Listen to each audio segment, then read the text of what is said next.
Hello student. तो भाई सबका स्वागत है आपके अपने चैनल केल्विन पर। और यहाँ पर हम लोग कर रहे हैं भाई क्लास 10th के सब चीजें, मतलब जो है वन शॉट हमने हर चैप्टर के, हमने जो है इंपॉर्टेंट क्वेश्चन हर चैप्टर के माइंड में हर चैप्टर के डाल दिए हैं भाई, केवल आपके लिए और आपके लिए।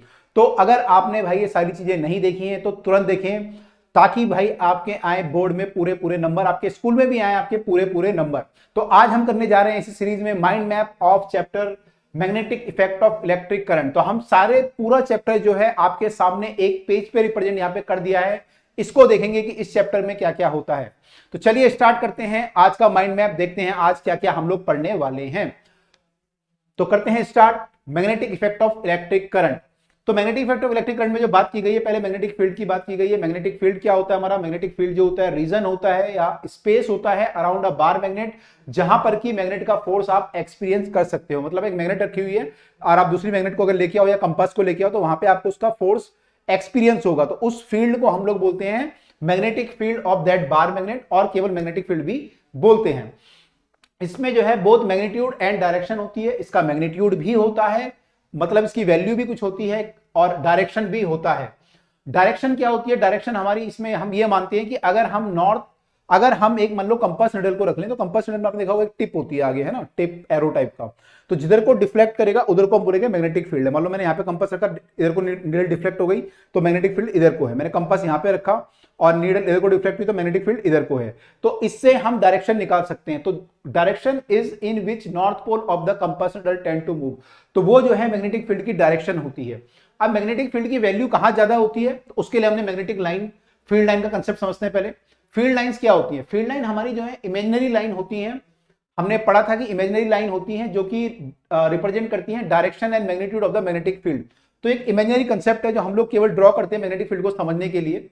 और यहां पे जो है जो फील्ड लाइन होती है वो फील्ड की डायरेक्शन और मैग्नीट्यूड दोनों हमें देती है, दोनों चीजें हमें बताती है। तो डायरेक्शन तो आपको पता ही, हम एरो में लगाते हैं, इधर को एरो है तो उससे हमारा डायरेक्शन आता है।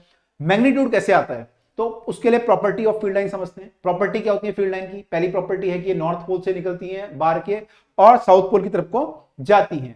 नॉर्थ पोल से निकल के साउथ पोल की तरफ को जाती है, पहली प्रॉपर्टी लिखी है। सेकंड प्रॉपर्टी लिखी है degree of closeness so the relative strength of the magnetic field. तो जितनी लाइन पास पास होंगी उतना फील्ड वहां पे स्ट्रांग होगा। तो यहां से हमें आइडिया मिलता है कि फील्ड लाइन अगर पास पास है तो फील्ड स्ट्रांग है, फील्ड लाइन दूर दूर है तो फील्ड वीक है। यानी हमें मैग्नीट्यूड भी पता चल गया उसका कि ज्यादा है या कम है, और हमें डायरेक्शन भी मालूम हो गई। तो दोनों चीजें पता चल गई। अच्छा, चौथी प्रॉपर्टी क्या है? They form the close curve. ये क्लोज कर्व बनाती है, क्लोज कर्व बनता है पूरा। And they never intersect to each other. ये जो है आपस में इंटरसेक्ट नहीं करती है, क्योंकि अगर इंटरसेक्ट करेंगी तो यहाँ पे कंपास जो है दो डायरेक्शन शो करेगा, जो कि पॉसिबल नहीं होता है प्रैक्टिकली। तो ये नेवर इंटरसेक्ट ईच अदर। इसी से रिलेटेड जो है बार मैग्नेट है। बार मैग्नेट का फील्ड अगर हम देखें तो बार मैग्नेट के नॉर्थ पोल से लाइन बाहर निकलती है और साउथ में जाती है। जैसे ऊपर लिखा होता है यहाँ पे, नॉर्थ पोल से लाइन बाहर निकल के साउथ की तरफ को जाती है और साउथ से अंदर फिर जाती है और फिर साउथ से नॉर्थ, तो क्लोज कर्व बना रही है। तो फील्ड जो होता है outside of the magnet, north से साउथ की तरफ को फील्ड लाइंस होती हैं। लेकिन इनसाइड अगर हम बात करें तो साउथ से नॉर्थ की तरफ को फील्ड लाइंस होती हैं। उसके अलावा फील्ड हमारा स्ट्रांग होता है नियर द पोल। पोल के पास आप देखेंगे तो फील्ड लाइन बहुत पास पास आ गई है, तो यहाँ पे जो है फील्ड हमारा स्ट्रांग होगा, नॉर्थ पोल के पास भी और साउथ पोल के पास भी। लेकिन अगर आप यहाँ कहीं देखें तो फील्ड लाइन बहुत दूर दूर है, तो यहाँ पे हमारा फील्ड थोड़ा सा वीक होगा। तो हमें आइडिया हो जाता है यहाँ पे कि फील्ड कहाँ पे स्ट्रांग है, कहाँ पे वीक है, कहाँ पे कमजोर है। जैसे हम लोग पढ़ाई में कमजोर हैं, फील्ड कहाँ पे पढ़ाई में कमजोर है, तो हमें पता चल जाता है फील्ड लाइन यहाँ पे जो है कमजोर है। जैसे हमारे नंबर से पता चलता है, वैसे यहाँ पे फील्ड लाइन की दूरी से पता चलता है कि फील्ड कहाँ पे वीक है, कहाँ पे स्ट्रांग है। ठीक है, चलिए। तो ये फील्ड लाइन का कंसेप्ट यहाँ पे दिया हुआ था आपके चैप्टर में। और इस चैप्टर में जो बात की गई है वो तीन तरह के जो है फील्ड मोटे मोटे दिखाए गए हैं, दर्शाए गए हैं। पहला फील्ड है हमारा सर्कुलर कॉइल का फील्ड, दूसरा है सॉलिनॉइड का, और तीसरा है स्ट्रेट कंडक्टर का फील्ड। तीन यहाँ पे फील्ड की बात की गई है। पहला फील्ड है कि सर्कुलर कॉइल में अगर करंट फ्लो कर रहा है तो उसका फील्ड कैसे होगा। तो उसका फील्ड दिखाया गया कि ये जो कॉइल होती है उसके अराउंड गोल गोल लाइनें बनती है, तो ऐसा फील्ड होता है। और सेंटर पे अगर आप देखेंगे तो फील्ड अंदर की तरफ को यहाँ पे दिखाया गया है। तो देखो करंट यहां से आया और एक क्लॉकवाइज करंट गया, फिर यहां से नीचे चला गया, तो यहाँ पे फील्ड अंदर को है। फील्ड किधर को है? अंदर को है। तो इस फील्ड की डायरेक्शन जो अंदर को है, इसको याद रखने का एक और तरीका है जो कि किताब में यूजुअली नहीं दिया गया है, मैं आपको बस समझाने के लिए बता रहा हूं। एक और तरीका हो सकता है कि अगर हम देखें यहाँ पे, तो देखिए यहाँ पे जो फील्ड करंट है वो कैसा है? क्लॉकवाइज। करंट कैसा है? क्लॉकवाइज। और फील्ड लाइन अंदर को जा रही है। फील्ड लाइन अंदर कहां जाती है? नॉर्थ पोल पे या साउथ पोल पे? यहाँ पे हमने देखा था बार मैग्नेट में, तो फील्ड लाइन अंदर कहां जा रही थी? कौन से पोल पे? साउथ पोल पे, नॉर्थ से तो बाहर आ रही थी, साउथ में अंदर जा रही थी।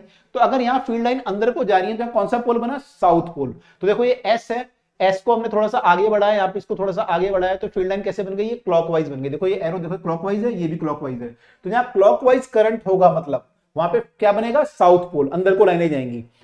और अगर एंटी क्लॉकवाइज करंट हुआ तो कौन सा पोल बन जाएगा, देखो नॉर्थ के, इसको हमने आगे बढ़ाया तो एंटी क्लॉकवाइज, ये भी एंटी क्लॉकवाइज, तो कौन सा पोल बनेगा, नॉर्थ। यानी फील्ड किधर को होगा, लाइन किधर को आएंगी, बाहर को आएंगी। तो याद करने का तरीका है, बस किताब में केवल इतना दिखाया गया, यहां तक दिखाया गया, तो ये आपको या तो डायरेक्ट याद कर लो या फिर ऐसे याद कर लो। तो ये हमारा पहला हुआ। दूसरा हमारा है, अगर हमारे कई सारे टर्न करके हम लोग एक स्पाइरल टाइप का बना दे तो उसे बोलते हैं सोलिनॉइड। तो सोलिनॉइड का डिस्कस किया गया। सोलिनॉइड क्या होती है, coil of many turns of insulated copper wire wrapped closely in the space in the shape of a cylinder. तो सिलेंडर की शेप में रैप किया जाता है, उसको हम बोलते हैं सोलिनॉइड। इसकी प्रॉपर्टी क्या है, इसकी प्रॉपर्टी है कि इसकी जो फील्ड लाइंस होती हैं वो बार मैग्नेट की तरह होती हैं। जैसे बार मैग्नेट में फील्ड लाइन बनी थी, बिल्कुल वैसी ही फील्ड लाइन यहाँ पे बन रही है। इनसाइड जो फील्ड होता है, आप देख रहे हैं फील्ड लाइन यहाँ पे पैरेलल है और बराबर दूरी पे है। तो जब बराबर दूरी पे फील्ड लाइंस होती हैं और पैरेलल होती हैं, मतलब फील्ड क्या है हमारा, यूनिफॉर्म है। पूरे इसके अंदर जो फील्ड है वो यूनिफॉर्म, बाहर नहीं है, बाहर तो नॉन यूनिफॉर्म है क्योंकि यहाँ दूरी अलग अलग हो जाती है, लेकिन अंदर जो है पूरा फील्ड क्या है, यूनिफॉर्म फील्ड है। तो फील्ड लाइन हमारी यहां से बाहर निकल रही है, तो ये नॉर्थ पोल बन गया और ये साउथ पोल बन गया। तो एक पोल हमारा नॉर्थ बनता है, एक हमारा साउथ बनता है। डायरेक्शन हम ऐसे निकाल सकते हैं, देखिए जब ये तरीका है निकालने का, तो इससे बता सकते हैं कहां पे साउथ बनेगा कहां पे नॉर्थ। तो जैसे मान लो यहाँ पे करंट हमारा, मान लीजिए यहां से हम देख रहे हैं और करंट हमारा क्लॉकवाइज है, तो क्लॉकवाइज करंट मतलब ये साउथ पोल बनेगा, तो यहाँ पे साउथ पोल मतलब लाइनें अंदर को जाएंगी। और अगर एंटी क्लॉकवाइज करंट होगा तो नॉर्थ पोल बनेगा, लाइनें बाहर को आएंगी। तो इस केस में यहाँ पे एंटी क्लॉकवाइज बन रहा होगा, तभी फील्ड लाइन बाहर को आ रही है। तो यहाँ पे क्या बन रहा है, नॉर्थ पोल। ठीक है, तो याद करने का तरीका है क्योंकि क्वेश्चन ऐसे भी आ सकता है। अब अगर हम इस सॉलिनॉइड के अंदर एक आयरन की रॉड डाल दें तो फील्ड बहुत ही स्ट्रांग हो जाता है, बहुत स्ट्रांग हो जाता है। तो अगर हम एक सॉफ्ट आयरन कोर डाल दें इसके अंदर तो बोलेंगे उसको इलेक्ट्रोमैग्नेट, तो ये इलेक्ट्रोमैग्नेट बन जाएगा। तो इलेक्ट्रोमैग्नेट का फील्ड जो होता है बहुत ही स्ट्रांग होता है, ठीक है, बहुत ही स्ट्रांग फील्ड होता है। इसका जो यूज किया जाता है वो भारी चीजों को उठाने में हम लोग यूज कर सकते हैं इलेक्ट्रोमैग्नेट का, कि जो भारी चीजें हमें उठानी है क्रेन वगैरह में, तो वहां पे इलेक्ट्रोमैग्नेट का यूज होता है। यहाँ पे एक और क्वेश्चन बीच में पूछा जाता है, मैं आपको बता दूं कि मैग्नेट में और इसमें क्या फर्क है इलेक्ट्रोमैग्नेट में। तो ये जो मैग्नेट है ये हमेशा मैग्नेट बना रहेगा, लेकिन ये इलेक्ट्रोमैग्नेट जो है ना, ये डिपेंड करेगा कि करंट अगर आपने चालू किया तो मैग्नेट बन जाएगा, करंट बंद किया तो खत्म हो जाएगा। तो ये जो टेम्पररी मैग्नेट है, ये परमानेंट मैग्नेट है, इनमें डिफरेंस है। दूसरा ये बहुत स्ट्रांग होता है, ये थोड़ा वीक होता है, ये भी इनमें डिफरेंस है। दूसरा इसके साउथ पोल नॉर्थ पोल इसके फिक्स है, इसके फिक्स नहीं है। अगर आपने करंट को उल्टा कर दिया, मान लो आपने बैटरी ऐसे लगाई है, अभी बैटरी को घुमा दो तो करंट उल्टा हो जाएगा। तो अभी ये नॉर्थ पोल था ये और ये साउथ था, तो ये उल्टा हो जाएगा, ये साउथ बन जाएगा, ये नॉर्थ बन जाएगा। तो ये रिवर्स हो सकता है। तो ये में डिफरेंस भी पूछता है कई बार। तो आई होप आपको इलेक्ट्रोमैग्नेट के अंदर क्लियर हो गया होगा, हमने पढ़ा था। उसके बाद अगर हम बात करें तीसरा जो फील्ड बताया गया है वो स्ट्रेट करंट कैरिंग वायर के फील्ड की बात की गई। जो करंट कैरिंग स्ट्रेट वायर होती है उसके अराउंड जो फील्ड लाइंस होती हैं वो भी हमारी सर्कुलर होती हैं, और उसको हम निकालते हैं by using right hand thumb rule. तो राइट हैंड थंब रूल का हम लोग यूज करते हैं, यहाँ पे राइट हैंड थंब रूल लगा के हम लोग जो है फील्ड लाइन यहाँ पे निकालते हैं। तो सर्कुलर फील्ड लाइन होती है। मैग्नेटिक फील्ड हमारा डिस्टेंस के साथ घटता है, अगर हम दूर जाते हैं तो डिस्टेंस क्या होता है, बढ़ेगा, लेकिन मैग्नेटिक फील्ड कम हो जाएगा, तो मैग्नेटिक फील्ड घट जाता है यहाँ पे। तो सर्कुलर फील्ड लाइन बनती है, मैग्नेटिक फील्ड घट जाता है डिस्टेंस बढ़ने पे। तीसरा लिखा हुआ है direction is given by right hand thumb rule, RHTR लिखा हुआ है। राइट हैंड थंब रूल से हम लोग डायरेक्शन देते हैं कि अगर करंट ऊपर को है तो हमारी फील्ड लाइन कैसे बनेगी। मान लो करंट कैरिंग वायर में करंट ऊपर है तो फील्ड लाइन हमारी ऐसे हम दिखाएंगे। तो मतलब ये ऐसे जा रही है फील्ड लाइन, यहां से अंदर जा रही है, यहां से फिर इधर को आ रही है और यहां से फिर इधर को आ रही है। तो ये फील्ड लाइन ऐसे बन रही है। तो आपको पूछ सकता है कि वायर के आगे फील्ड इधर को है या इधर को है, तो फील्ड इधर को है। वायर के पीछे देखेंगे तो फील्ड मेरी तरफ को है, इधर को देखेंगे तो इधर को है, ठीक है, बाहर को है, इधर को अंदर को। तो ऐसे करके क्वेश्चन इसमें बनते हैं। तो ये हमें ध्यान रखना है कि राइट हैंड थंब रूल क्या होता है। राइट हैंड थंब रूल है, ठीक है, राइट हैंड फ्लेमिंग नहीं है, फ्लेमिंग अलग होता है, वो अभी सिलेबस में भी नहीं है हमारे वैसे। तो राइट हैंड थंब रूल जो है यहाँ पे जो है हम लोग यूज करेंगे। उसके बाद जो इस वायर को अगर हम किसी और फील्ड में, देखो वायर का अपना फील्ड बन गया मैग्नेटिक फील्ड, तो ये मैग्नेट की तरह बिहेव करने लगी। अब इसे अगर हम किसी और मैग्नेटिक फील्ड में रख लें तो क्या होगा, रिपेल करेगा या अट्रैक्ट करेगा उसे। भाई एक मैग्नेट है, ये भी एक मैग्नेट है, दूसरा एक और फील्ड आ गया, तो ये अट्रैक्ट या रिपेल करेंगे, तो इस पे फोर्स लगेगा। तो वो फोर्स जो होता है वो कब लगेगा, जब ये किसी इनसाइड अ मैग्नेटिक फील्ड, किसी मैग्नेटिक फील्ड के अंदर हम इस वायर को रखेंगे तो इस पे एक फोर्स लगेगा। उसकी डायरेक्शन कैसे पता चलेगी, किस पे डिपेंड करती है डायरेक्शन, डायरेक्शन डिपेंड करती है उसकी करंट पे और मैग्नेटिक फील्ड पे, कि इस वायर में करंट कितना है और जो आपने फील्ड बाहर से लगाया वो कितना है। इसका फील्ड नहीं, जो बाहर से फील्ड लगाया वो कितना स्ट्रांग है, उस पर डिपेंड करेगा। और फोर्स हमारा मैक्सिमम होता है जब करंट और फील्ड आपस में परपेंडिकुलर हो। देखो फील्ड किधर को भी हो सकता है, फील्ड इधर को भी हो सकता है, फील्ड इधर को भी हो सकता है, फील्ड इधर को भी हो सकता है। तो अगर इधर को फील्ड होगा, दोनों पैरेलल हो गए, तो इसमें फोर्स नहीं लगता हमारा। फोर्स कब लगता है, जब फील्ड हमारा कुछ एंगल पे होता है। तो देखो करंट इधर को है मान लो, और फील्ड हमारा सेम डायरेक्शन में, तो फोर्स इज जीरो। लेकिन अगर फील्ड हमारा कुछ एंगल पे है तो फोर्स लगेगा, लेकिन मैक्सिमम कब लगेगा, जब दोनों परपेंडिकुलर हो जाएंगे। देखो एंगल तो कुछ भी हो सकता है, 5 डिग्री, 10 डिग्री, 20 डिग्री, 90 डिग्री, 90 तक एंगल हो सकता है। तो 90 पे फोर्स मैक्सिमम होता है। तो force is maximum when I is perpendicular to B. ये यहाँ पे लिखा हुआ है कि जो वायर पे फोर्स लगता है वो मैक्सिमम होता है जब आई जो है, करंट जो है, perpendicular to the external field होगा। उसके बाद अगर हम डायरेक्शन निकालना चाहें किधर को फोर्स लगेगा, आगे को लगेगा, इसमें पीछे को लगेगा, लेफ्ट को लगेगा, राइट को लगेगा, तो वो कैसे निकालते हैं, by using left hand Fleming rule. Left hand हम लोग फ्लेमिंग रूल यहां पे यूज करते हैं। लेफ्ट हैंड फ्लेमिंग रूल ये बोलता है कि अगर आप अपने सेंट्रल फिंगर को, फोर्थ फिंगर को और थंब को परपेंडिकुलर डायरेक्शन में रखें, और अगर सेंटर फिंगर जो है वो करंट की डायरेक्शन में आपने रखा हुआ है, फोर फिंगर आपने मैग्नेटिक फील्ड की डायरेक्शन में रखा हुआ है, तो थंब जो होगा वो फोर्स की डायरेक्शन आपको देगा कि इस वायर पे फोर्स किधर को लगेगा। जैसे मान लो इस केस को हम देख लेते हैं एक बार, ताकि आपको आइडिया हो जाए। अच्छा, उससे पहले आपको बता दूं, ये लिखा है यहाँ पे, ये जो थंब होता है मोशन को बताता है कि किधर को फोर्स लगेगा, किधर को मोशन है उस पर, और ये बताता है फील्ड की डायरेक्शन। जो आपका फोर फिंगर होता है, ये आपका सेंट्रल फिंगर जो होता है, मिडिल फिंगर भी बोलते हैं उसको, वो करंट की डायरेक्शन बताता है। तो हम बोलते हैं फादर मदर चाइल्ड, है ना, father mother child, force magnetic field current. अब जैसे मान लो ये वाला केस था, इस वाले केस में मान लो मैं मैग्नेटिक फील्ड इधर को लगा दूं, कि मैंने एक बार मैग्नेट लिया और उससे फील्ड इधर को लगा दिया, ठीक है। तो फील्ड इधर को है, तो मेरी ये वाली उंगली है, फील्ड किधर कौन सा होता है, ये फील्ड होता है। तो फील्ड मेरा इधर को होना चाहिए, करंट किधर को होना चाहिए, ऊपर को। तो करंट में कर दूंगा ऐसे ऊपर, तो करंट ऊपर हो गया, फील्ड इधर को ही अभी इधर को होना चाहिए।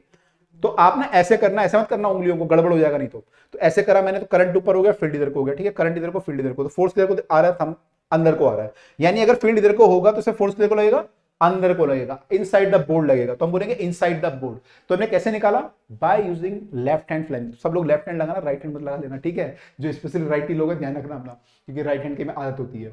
तो ये हमारा जो है लेफ्ट हैंड फ्लेमिंग रूल हुआ, बहुत इंपॉर्टेंट है हमारे सिलेबस में भी यही है। एक तो राइट हैंड थंब रूल और left hand Fleming. Right hand Fleming हमारे नहीं है सिलेबस में, अच्छी बात है, आपको नहीं तो कंफ्यूजन रहता था कई बार बच्चों को। अब जो इसमें लास्ट में दिया गया, छोटी सी चीजें और दी गई हैं। एक तो डीसी और एसी दिया गया है, डायरेक्ट करंट और अल्टरनेटिंग करंट। फर्क क्या होता है दोनों में, डायरेक्ट करंट जो होता है वो करंट जो होता है वो कांस्टेंट रहता है, जो टाइम के साथ अगर आप देखें ग्राफ उसका एक कांस्टेंट ग्राफ बनता है, वैल्यू कांस्टेंट रहती है। लेकिन अल्टरनेटिंग करंट जो होता है वो फ्लक्चुएट करता है, बार बार चेंज होता है, ठीक है। तो ये बार बार चेंज होता है और बहुत तेजी से चेंज होता है। मतलब ये मान के चलिए इंडिया में तो 1 सेकंड में 50 बार ये अपना जो है ऐसा कर्व बना देता है, 50 बार।